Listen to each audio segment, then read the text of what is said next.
नमस्कार, मी सौ संजना मगर news Zen चॅनलच्या माध्यमातून यंदाच्या शारदीय नवरात्री महोत्सवामध्ये आपण स्त्रियांचा सन्मान म्हणून आदिशक्ती तू हा मुलाखतीचा कार्यक्रम सादर करणार आहोत.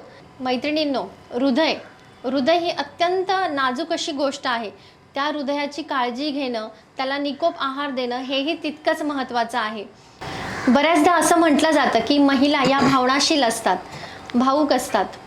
तर या अशाच महिला भावूकही असतात, पण अशीच एखादी महिला कणखरपणे जेव्हा हृदयावर शस्त्रक्रिया करते तर तेवढीच ती कठोरसुद्धा असते आणि ते उपचार यशस्वीरित्या ती शस्त्रक्रिया पार करत असते. या सदरामध्ये हृदयरोग तज्ज्ञ यांची मुलाखत घेणार आहोत. तर आपल्या स्टुडिओमध्ये आज उपस्थित आहेत डॉक्टर अन्नपूर्णा कालिया. नमस्कार, मी डॉक्टर अन्नपूर्णा कालिया. मी गेले 12 वर्ष आदित्य बिर्ला मेमोरियल हॉस्पिटलमध्ये हृदयरोग तज्ज्ञ आणि इंटरव्हेन्शनल कार्डिओलॉजिस्ट म्हणून कार्यरत आहे. आणि मी न्यूज इन चॅनलची खूप आभारी आहे आज मला ही संधी दिल्याबद्दल आणि मला इथे इन्व्हाइट केल्याबद्दल. आणि Sanjana, thank you so much for the kind introduction. ताई, भारतामध्ये तसंच जगभरातही हृदयरोग इतक्या प्रमाणामध्ये वाढलेला आहे. आज आपण ठिकठिकाणी ऐकतो की हार्ट अटॅक येतात, म्हणजे अगदी 40पासून लहानांपर्यंत सगळ्यांना हृदयरोगाचं निदान व्हायला लागले. तर यामध्ये ह्या निदानाबरोबर मृत्युमुखी पडण्याचंही प्रमाण वाढलं आहे. तर तुम्ही ॲज अ डॉक्टर म्हणून काय सांगाल यामध्ये? सी संजना, आजकाल तुम्ही डेफिनेटली न्यूज चॅनल्सवर ऐकलं असेल, न्यूजपेपरमध्ये वाचलं असेल आणि overall incidence of heart disease हे खूप जगभरामध्ये खूपच वाढलेलं आहे आणि त्यातल्या त्यात भारतामध्ये तर खूपच आहे. आता रिसेंटली आपले एक TV actor Siddharth Shukla he died of sudden heart attack आणि त्याच्यामुळे संबंध देश हळहळला, कारण सच अ यंग अँड डायनामिक आणि एक्सरसाइज करणारा माणूस सुद्धा दगावला गेला हार्ट अटॅकनी. तर त्याच्यामुळे डेफिनेटली सर्वसामान्यांपुढे हा प्रश्न राहतोच उभा की हे असं का होतंय.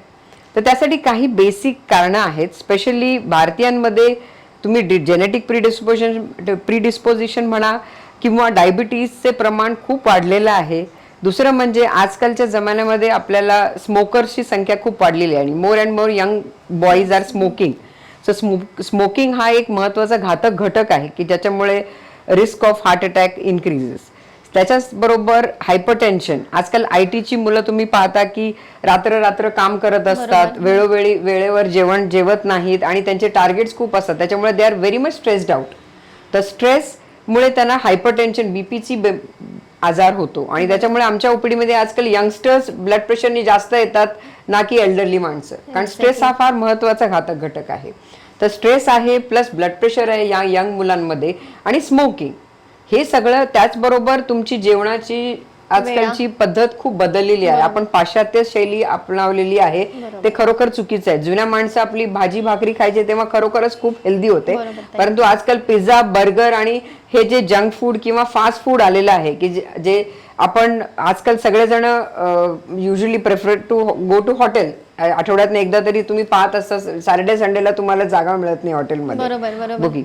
सो त्याच्याच प्रमाणे आणि जरी नसेल तरी लोक आजकाल घरी मागवतात. तो एक लाईफस्टाईल आणि जेवणाची पद्धत खूप बदललेली आहे. खूप ऑइली खाणं आणि त्याच्याचबरोबर चीज हे सगळे आणि त्याच्यामुळे आणि प्लस बेकरी प्रॉडक्ट्स या सगळ्या गोष्टी खूपच घातक असतात हृदयासाठी, कारण त्याच्यामुळे कोलेस्ट्रॉलचं डिपॉझिशन खूप होतं हार्टच्या आर्टरीजमुळे आणि that is one of the reasons की लोकांना यंग एजमध्ये हार्ट अटॅक होतोय. बरोबर आहे. या बदलत्या जीवनशैलीचा प्रभाव म्हणजे भारताच्या प्रत्येक मानवावर पडायला लागलाय की ही जी आपली लाईफस्टाईल चेंज होत चालली आहे, स्ट्रेस्ड आउट आहेत. आता आपण लॉकडाऊनपासून सगळं ऑनलाईन शिक्षण सुरू झालंय, तर लहानांपासून मोठ्यापर्यंत सगळेच जण या ऑनलाईन जगामध्ये आहेत.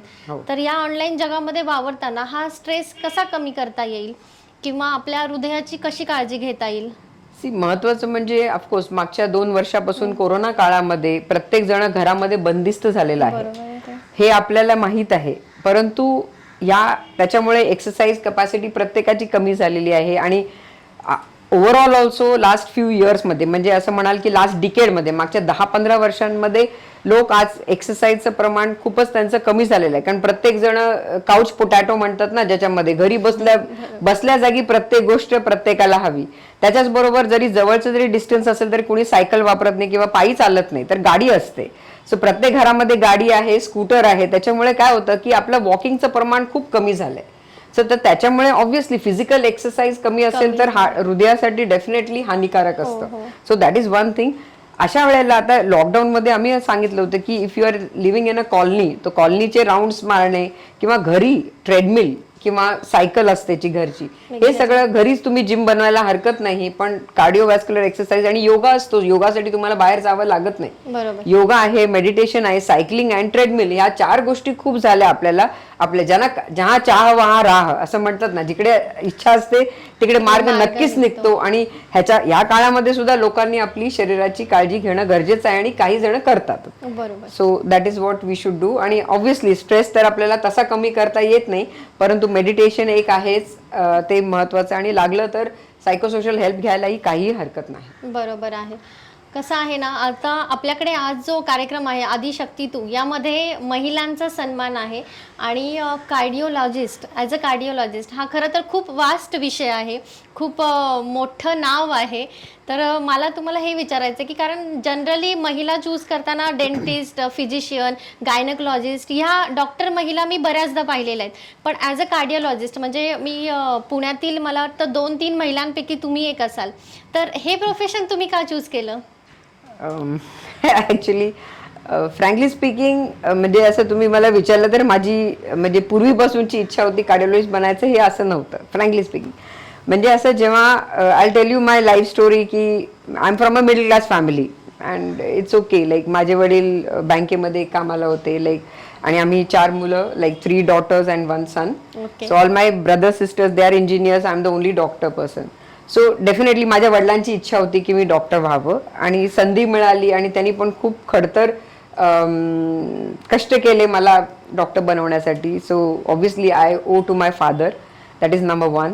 आणि त्याच्यानंतर स्वतःची इच्छाशक्ती असलीच पाहिजे, कारण अभ्यास तर आपल्यालाच करावा लागतो, there is no doubt about it.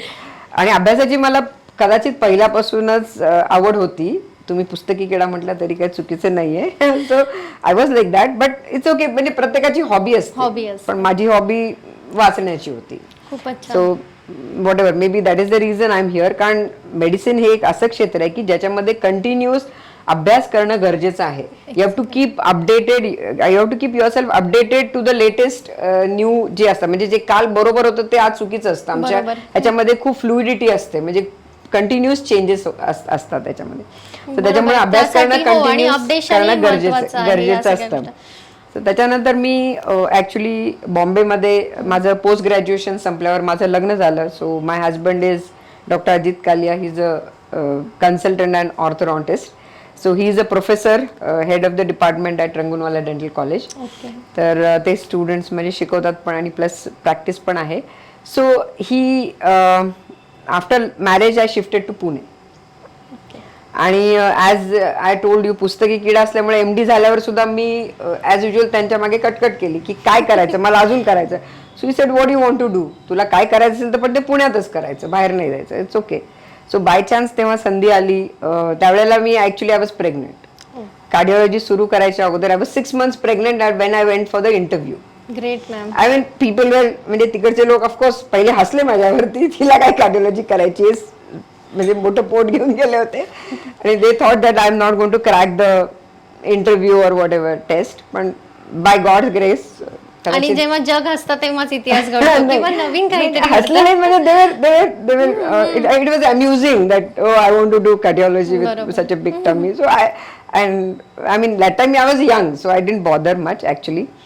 तर ते इंटरव्ह्यू क्रॅक केला. So I got the seat. एकच सीट होती पुण्यामध्ये पूर्ण. So then I delivered. So I took 6 months.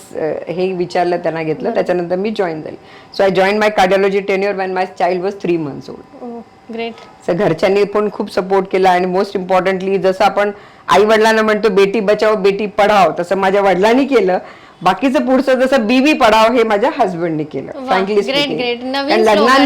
लग्नानंतर 3 वर्ष मी कार्डिओलॉजी केलं, ज्याच्यामध्ये खूप त्रास झाला. ऑब्व्हियसली कष्ट तर होतोच, कारण मला 36 तासाची ड्युटी करायला लागायची, 8 days नाईट करायला लागायच्या. त्यावेळेला माझ्या सासूबाईंनी खूप हेल्प केली, माझ्या लहान बाळाला सांभाळलं.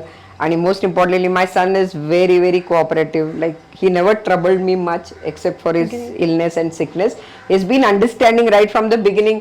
आणि म्हणजे मुलांना सुद्धा लहानपणापासूनच त्याला जाणीव होती की मी अभ्यास करायचा आणि मम्मी पण अभ्यास करते. सो आम्ही दोघे एकत्र बसून अभ्यास करत होतो. When I appeared for my final year exams. So that time he was 3 years old, 3 or 4 years old. So we were studying together. So it's okay. Great great. खूप छान गप्पा चालल्यात आणि हा प्रवास ऐकताना मला पण खरंच खूप छान वाटतंय. ॲज अ महिला म्हणून मला खरंच तुमचा अभिमान वाटतोय. आणि मॅम कसं आहे, आत्ताचं आपलं हे जे मागचं वर्ष होतं करोना काळातलं, हे खरं तर सगळ्यांसाठी चॅलेंजिंग होतं. स्पेशली तुम्हा डॉक्टरसाठी तर खूप चॅलेंजिंग होतं, कारण प्रत्येक गोष्ट तुम्हाला समोरासमोर फेस करायला लागत होती. या काळामध्ये म्हणजे पेशंटची तर तुम्ही काळजी घेत होताच, पण तुम्ही स्वतःची सुद्धा केअर करत होता. तर तो समतोल तुम्ही कसा साधलात?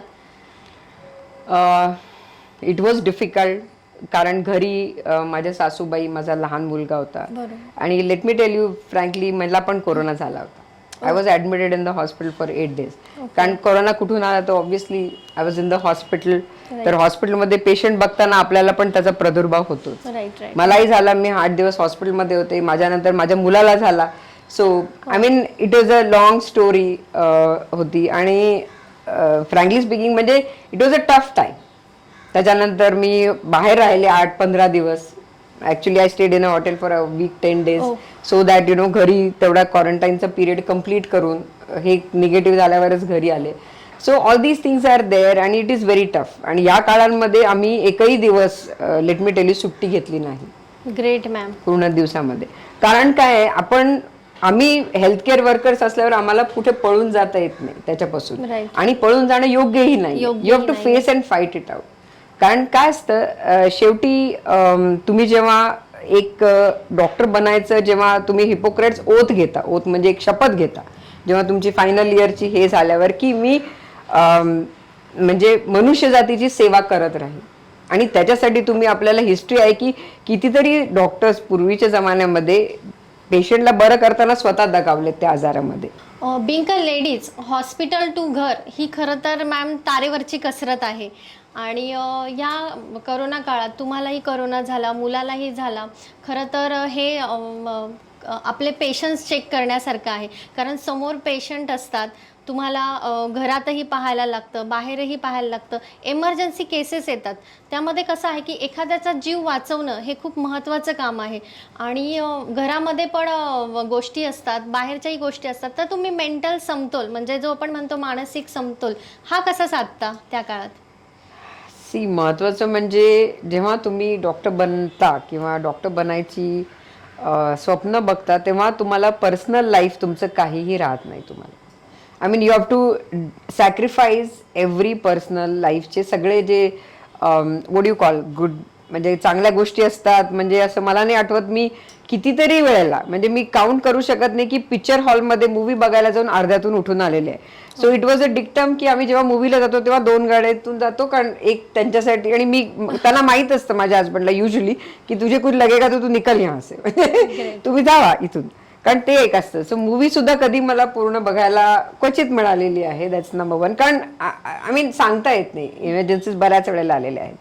सो त्याच्यामुळे त्याच्यानंतर I mean I still remember माझ्या मुलाचा आम्ही कुठेतरी बाहेर वाढदिवस साजरा करत होतो. त्याचे क्लासमेट्स होते, तो लहान होता खूप, आणि एमर्जन्सी आली आणि त्याचा केक सुद्धा कट केला नव्हता. मी मग कोणाला तरी, माझ्या फ्रेंड, म्हणजे एका फ्रेंडला बसवलं तिकडे, म्हटलं तू मुलांना गेम्स खेळव, तोपर्यंत मी पटकन जाऊन बघून येते पेशंटला. So I came back and then I cut the cake. I mean my child is use to these things right from like when it was I think 5-6 years old. 5-6 वर्षापासून त्याला माहिती आहे की माझ्या मम्माचं काय कधी असे कधी नाही, पण is adjusted to that. But at the same time I see to it that I am there for every important thing. त्याचं जे काय असतं ते एक असतं. आणि दुसरं म्हणजे as far as household things are concern, of course आपल्याला सगळ्यात आपली महत्त्वाची म्हणजे झोप जी प्रिय असते ती आपल्याला सॅक्रिफाईस करावी लागते. Maybe I sleep for 4 to 5 hours a day. There were days together की मी 2-2 तासाच्या झोपेवरती सुद्धा काढलेले आहेत वेळ. आणि जेवण खाण्याचं ऑफकोर्स, कारण जेव्हा बाकीच्या प्रायोरिटीज एवढ्या महत्त्वाच्या असतात तेव्हा ते थोडंसं आपल्याला हे होतंच, पण सवय झाली त्या गोष्टीची. आणि कारण काय असतं, एक आपल्याला एक महत्वाचं असतं की समोरच्या माणसाचा जेव्हा जीव वाचवायचा असतो तेव्हा तुम्हाला ना झोप येते, ना भूक लागते, ना कुठल्या गोष्टीची काय हे असतं.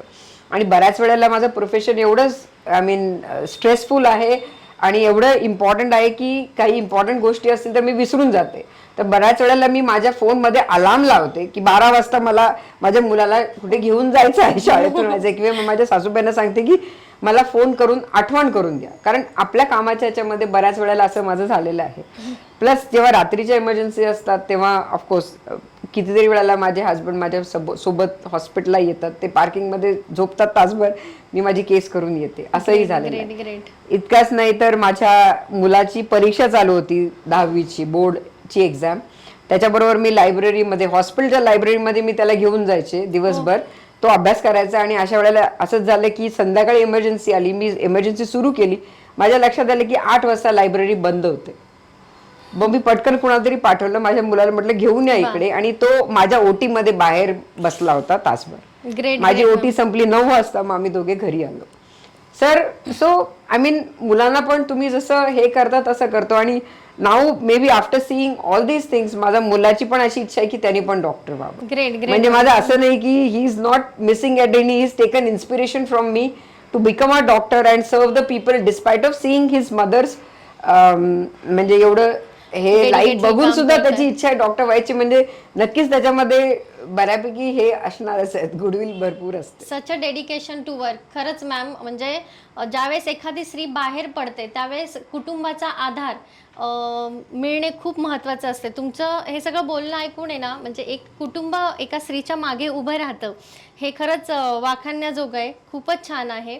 आणि दुसरी गोष्ट म्हणजे की हे सगळं करत असताना, म्हणजे ही जी तारेवरची कसरत आहे, पेशंटचा जीव वाचवणं आहे, सोबत कुटुंबाला सांभाळणंही आहे, हे सगळं करत असताना कुठेतरी एक प्रेरणास्थान असते प्रत्येक स्त्रीच्या आयुष्यामध्ये. तर मला नक्कीच आवडेल की तुमचं प्रेरणास्थान कोण आहे यासाठी? सी ॲक्च्युली फ्रँकली स्पीकिंग, म्हणजे प्रेरणास्थान सगळ्यात पहिल्यांदा माझे वडील होते की ज्यांनी मला खूप प्रोत्साहन दिलं डॉक्टर बनण्यासाठी. आणि त्यांची इच्छा होती, ते महत्त्वाचं. ऑफकोर्स माझी पण इच्छाच होतीच ते. आणि त्याच्यानंतर मी बॉम्बे हॉस्पिटलमध्ये जेव्हा माझी पोस्ट ग्रॅज्युएशन किंवा स्पेशालिटी करत होते, मेडिसिन, MD मेडिसिन, तेव्हा डॉक्टर एरिक बॉर्जेस कार्डिओलॉजी युनिटमध्ये मी बरेच माझे पोस्टिंग झाले तिकडे आणि मी काम केलं होतं. So after seeing him, he is my inspiration, mentor, आणि he is a clinician par excellence. So doctor Eric Borges, त्यांना पाहून असं वाटायचं की कधीतरी आपल्याला संधी मिळाली, तर त्यावेळेला तर मी लहान होते, ऑफकोर्स जस्ट MBBS पास झाले होते, तर नक्कीच कार्डिओलॉजिस्ट बनावं. कारण जे माणूस बघतो तेच आपण अनुकरण करण्याची आपली इच्छा होते. आणि जेव्हा कार्डियाक पेशंट बघून बघून तुम्हाला ती फील्ड आवडायला लागते, कारण अल्टिमेटली तुमचे खूप फील्ड्स असतात याच्यामध्ये, ऑफ्थॅल्मॉलॉजी, गायनेकोलॉजी जसं तुम्ही म्हटलात, पण बिकॉज मे बी मला मेडिसिन खूप आवडत होतं आणि त्याच्यामध्ये मला कार्डिओलॉजीचे पोस्ट मिळाले आणि त्याच्यामध्ये मला कार्डिओलॉजी आवडायला लागलं. आणि पण त्याच्यानंतर माझं लग्न झालं. सो पुण्याला आल्यानंतर सुद्धा माझ्या डोक्यातून काही कार्डिओलॉजी जात नव्हतं actually speaking. So I Hunt for the, म्हणजे ऑपॉर्च्युनिटी कुठे आहे का पाहिली, आणि so I got the DNB cardiology, मला पोस्ट मिळाली. सो हे सगळं माझं शिक्षण जे आहे, मी मिडल क्लास फॅमिलीमध्ये असल्यामुळे ऑब्व्हियसली मला काही डोनेशन देण्यासाठी किंवा खूप भरून फी देण्यासाठी माझ्या वडिलांच्याकडे पैसे नव्हते. सो जे काय आहे ते सगळं आमच्या मार्क्सवरती किंवा अकॅडमिक्सवरच आपलं शिक्षण पूर्ण केलेलं आहे. So I got the post आणि हिअर आय एम कार्डिओलॉजी. आणि माझे मेंटॉर वाडियामध्ये डॉक्टर अनिल काटदरे होते, ज्यांनी आम्हाला खूप कार्डिओलॉजी सुंदर शिकवलेलं आहे. And I am indebted to him. आणि डॉक्टर SMS मोदी सर, यांचं मला नाव सांगावंचं वाटणार डेफिनेटली आवर्जून, की जे कार्डिओलॉजी फील्डमधली आवड हे निर्माण करणं आणि शिकवणं महत्त्वाचं असतं. एखादं काम आवडणं आणि आपलं आवडीचं काम आपलं पॅशन बनणं, हे खरंच ह्या मॅमकडं बघून वाटतंय. तर ज्यांना या क्षेत्रामध्ये यायची इच्छा आहे, म्हणजे जी तरुण पिढी, तरुण मुली ज्यांना करिअर करायचं आहे, तसेच आपले स्त्री प्रेक्षक जो हा कार्यक्रम बघतायत, त्यांना तुम्ही काय सांगू इच्छिता? See, being a lady and a professional, they are two different things. जेव्हा तुम्ही कामावर असता तेव्हा घरचे कटकटी प्रॉब्लेम्स घेऊन यायचे नाहीत. बिकॉज नोबडी इज इंटरेस्टेड, तुमचा पेशंट इज नॉट इंटरेस्टेड तुमच्या घरी काय चाललंय किंवा काय. They want a professional help किंवा ते तुमच्याकडे प्रोफेशनल ॲडवाईससाठी येत असतात. So you have to keep, आणि घरी आल्यावर don't bring the hospital in home. म्हणजे आमचं हे पूर्वीपासून आहे माझं आणि माझ्या हजबंडचं की do not bring work at home. कारण मग घरी तेच चर्चा होणार, तेच गोष्टी होतात. So keep household things household, आणि ऑफिसला जाताना you forget that you have a family at that point of time. आणि जेव्हा तुम्ही, because you have to be dedicated to your services. Otherwise डोक्यामध्ये दुसरेच विचार असेल तर you cannot treat the patient properly, आणि ऑपरेशन थिएटरमध्ये तर हे इम्पॉसिबल आहे. So they are very important. But at the same time work life balance हा ठेवलाच पाहिजे प्रत्येक स्त्रीनं. Just because I am a professional doesn't mean that I don't cook at home. मी घरी जेवण सुद्धा बनवते, आणि उत्तम जेवण बनवते, टू बी प्रिसाईज. आणि म्हणजे असंही की माझा मुलगा 6ला जर 6:30ला क्लासला जायचा तर मी 5ला उठून त्याला डबा बनवून देत होते. आणि this is till last year पर्यंत. लास्ट इयरला जेव्हा त्याचा 12thला होता, त्याच्या क्लासला 6:30 is to leave the house, because obviously 5:30 वाजता येऊन, आणि he would be going to the class till evening. ते हे 2 वर्षापूर्वीपर्यंत मी करत होते. So that is okay, because you love your child and you love your family, your husband. So definitely you have to know, एक स्त्री म्हणून तुम्हाला कुकिंग आलंच पाहिजे, आणि छान कुकिंग केलं तर स्वतःलाही छान वाटतं. सो आणि secondly you have to manage your house like a office. तुम्हाला हेल्प असल्याशिवाय तुम्ही घर मॅनेज करू शकत नाही. So you have to have people, dedicated people for doing your household work at the right time. म्हणजे मला या सगळ्या गोष्टींना मदतीला पण लोक लागतात, आणि I am really indebted to my house helpers in the house and in the clinic also. So definitely या सगळ्या, म्हणजे एका यशस्वी पुरुष किंवा स्त्रीच्या मागे एक कोणी नसतं. there are whole lot of people who help her to become successful in life. आणि so I am indebted to all these people who are helping me in my life. आणि आपण असलं पाहिजे, म्हणजे you should B obliged to those people. आणि ह्या सगळ्या लोकांना एकत्र घेऊन चालायला लागतं.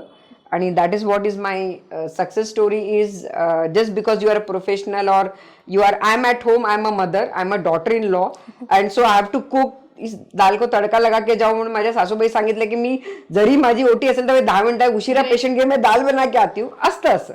But that is okay, that is a part and parcel of life, because it is your responsibility. being, I can't just say, oh, I am a cardiologist म्हणून मी घरच्या जबाबदाऱ्या टाकू शकत नाही. I do everything.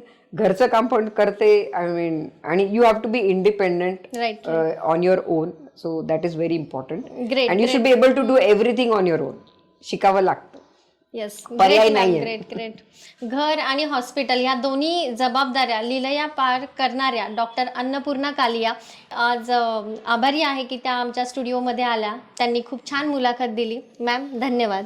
Thank you Sanjana, आणि thank you news in channel for giving me this opportunity. Thank you.